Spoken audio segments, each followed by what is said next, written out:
For the first time possibly in Swedish football history, the national team has qualified for the World Cup, coming off the back of exceedingly low expectations. Sweden will be featuring in Russia 2018 in a World Cup for the first time after a 12-year hiatus dating back to Germany 2006. Long gone are the days of Swedish footballing powerhouse in the region and in the world from the 1930s upwards until the 1960s, where Sweden reached a couple of World Cup semifinals, in addition to a finals appearance on home soil in 1958. The long-heralded Swedish generations of that time period additionally achieved Olympic gold in the 1948 Olympics. Fast forward a few decades later, Sweden goes on another respectable run to a third-place finish at USA 1994. And even onwards into the early to mid-2000s, another golden generation of young Swedish players, including the likes of Henrik Larsson, Fredrik Ljungberg, Anders Svensson, Tobias Linderoth, and yes, even a younger Zlatan Ibrahimovic, puts this current Swedish national team to a pale comparison.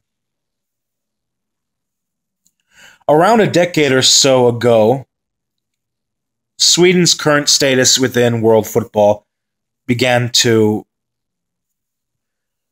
diminish, coupled with two failed consecutive World Cup qualifying campaigns and two abysmally disappointing performances in the next two Euro tournaments in 2012 and 2016, where Sweden finished bottom of their groups on both occasions, and in the latter, 2016, finished with a single point and having not scored a single goal, with the only goal going their way coming from an own goal from opponents Republic of Ireland. Needless to say, the mood entering 2018 World Cup qualification was not a particularly positive one.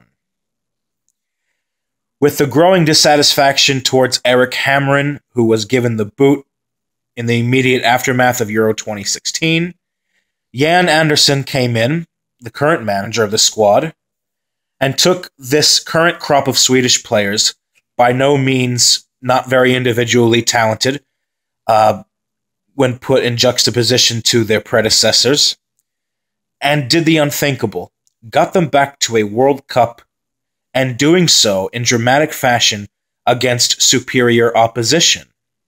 In 2018 World Cup qualifying Group A, Sweden were paired with the Netherlands and an albeit transitioning Dutch team, which put Sweden in an undesirable position and onwards toward a tougher path to secure qualification. As expected, France topped the World Cup qualifying group, but Sweden just so happened finished above the Netherlands on goal difference on the final match day when both teams finished with 19 points respectively. A 2-0 loss in the Amsterdam Arena was not enough for the Dutch to overcome their inferior goal difference over the Swedes, who went on to a two-legged playoff where they defied the odds even further.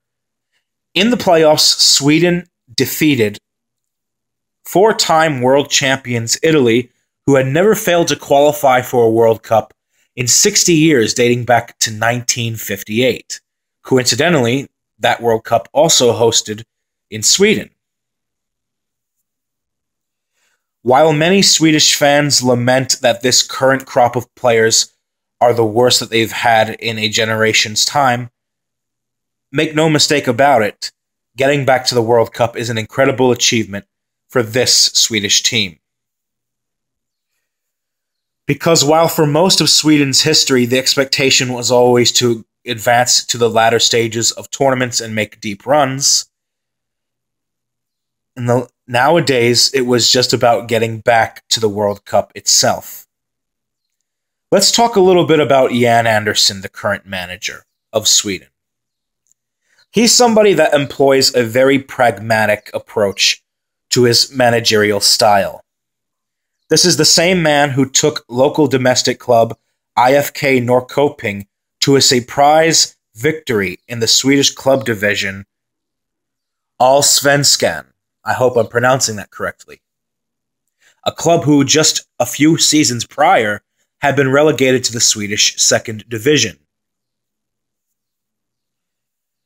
Given what Andersson has done at the domestic level in addition to the national level with the Swedish national team, one could say that he might be a little bit of a miracle worker.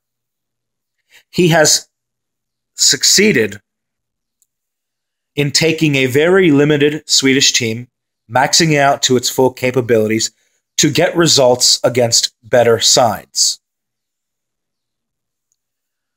Sweden employs a not very flashy, but albeit very defensive and practical brand of football.